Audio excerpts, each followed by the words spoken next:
ស្រីពេញមកគោតែគ្មានស្រីល្អដូចស្រីខ្មែរឡើយ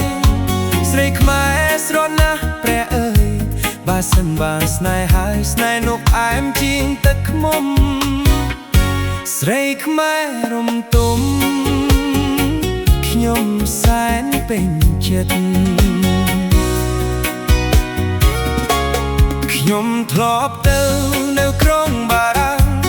អាមេរិកកាំងណាលឺមកអង់គ្លេស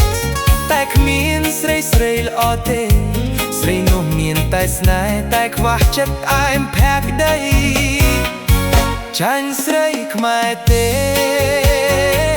ស្រីខ្មែរល្អមែន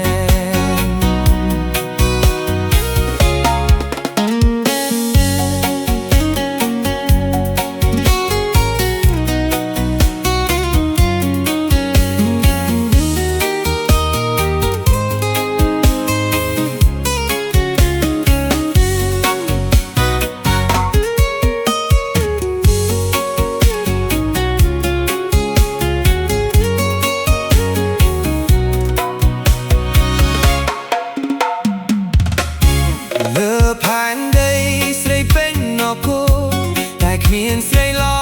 ដូចស្រីខ្មែរឡើយស្រីខ្មែរស្រស់ណាស់ព្រះអើយ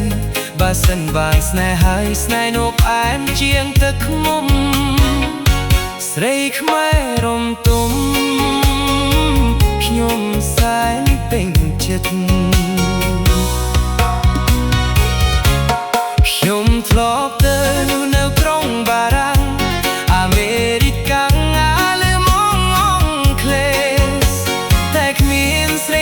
ល្អទេស្រីនោះមានតែស្នេហ៍តែខ្វះចិត្តផ្អែមផែក្ដីចាញ់ស្រីខ្មែរទេ